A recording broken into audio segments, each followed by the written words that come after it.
ევროკავშირის გაფართოების პოლიტიკისადმი მზარდი ინტერესის და კანდიდატის სტატუსის მქონე ქვეყნების პროგრესისადმი გამახვილებული ყურადღების ფონზე გაფართოების საკითხებში ევროკომისარი მარტა კოსი ევროპარლამენტარების წინაშე წარდგა. დისკუსია დიდწილად უკრაინას, მოლდოვას და საქართველოს დაეთმო. სამ ქვეყანას, რომელთაც კანდიდატის სტატუსი რუსეთის მიერ უკრაინაში სრულმასშტაბიანი აგრესიის დაწყების შემდეგ მიენიჭათ. გაწევრების მოლაპარაკებების ოფიციალურად გახსნით მინიჭებული ბიძგის მიუხედავად, უკრაინა და მოლდოვა კვლავ მრავალი დაბრკოლების წინაშე დგანან ევროინტეგრაციის გზაზე. იქნება ეს მზარდი ზეწოლა და ჰიბრიდული თავდასხმები კრემლის მხრიდან თუ კრიტიკულად განწყობილი წევრი სახელმწიფოების წინააღმდეგობა. მარტა კოსის თქმით, მიუხედავად გამოწვევებისა, ორივე ქვეყანა მიიწევს წინ ევროკავშირისკენ მიმავალ გზაზე, თუმცა რაც შეეხება საქართველოს, მისი მომავალი გაერთიანებაში მეტად ბუნდოვანია.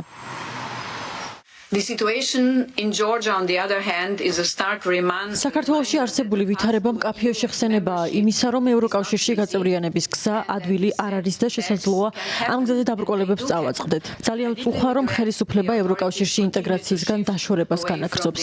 ქართველი ხალხის არჩევანი ევროინტეგრაციის შესახებ კონსტიტუციაშია ჩაწერილი და ისინი ყოველ ღამით ქუჩებში გამოდიან, რადგან ამ არჩევანის შენარჩუნებას სურთ. ხელისუფლების ქმედებები მშვიდობიანი დემონსტრანტების, ოპოზიციის წარმომადგენლების, სამოქალაქო საზოგადოების ორგანიზაციებისა და ჟურნალისტების წინააღმდეგ სრულიად მიუღებელია.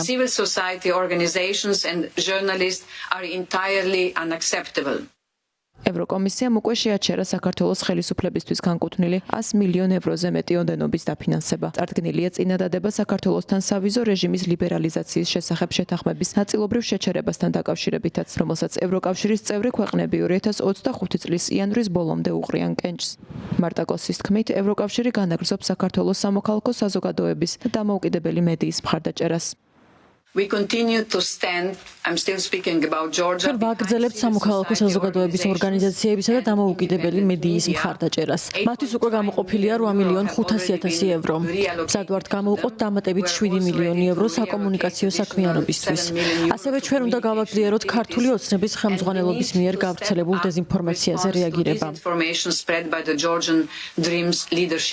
ბრიუსელში ევროპარლამენტის საგარეო ურთიერთობათა კომიტეტის მოსმენაზე საუბრისას მარტა კოსმა ხაზგასმით აღნიშნა, რომ გაფართოების პროცესი არა მხოლოდ პოტენციური წევრების, არამედ ამჟამინდელი წევრი სახელმწიფოებისთვისაც შეღავათიანი უნდა იყოს. მისი თქმით, კანდიდატის სტატუსის მქონე ქვეყნებს გეოპოლიტიკური ფასდაკლების მოლოდინი არ უნდა ჰქონდეთ. გეოპოლიტიკური ფასდაკლება არ იქნება. გაფართოება რჩება დამსახურებაზე დაფუძნებულ პროცესად. როგორც 7 ნოემბერს აღვნიშნე, მე შევასრულებ იმას, რასაც ვამბობ ევროპულ ღირებულებებთან დაკავშირებით. კანონის უზენაესობა და ფუნდამენტური ღირებულებები კვლავ იქნება ევროკავშირის გაფართოების პოლიტიკის ქვაკუთხედი და სამომავლოდ გაფართოებული რეფორმირებული გაერთიანების საფუძველი. 2025 წლის 1 იანვარს ევროკავშირის საბჭოს თავმჯდომარე ქვეყანა პოლონეთი გახდა. მარტა კოსის თქმით, ამ პერიოდის განმავლობაში ევროკავშირის გაფართოების პროცესი მნიშვნელოვან იმპულსს შეიძენს, რადგან პოლონეთის გაცხადებული მიზანი მომდევნო 6 თვის განმავლობაში სწორედ ამ მიმართულებით წინსვლა იქნება, განსაკუთრებით უკრაინისა და მოლდოვის თვალსაზრისით.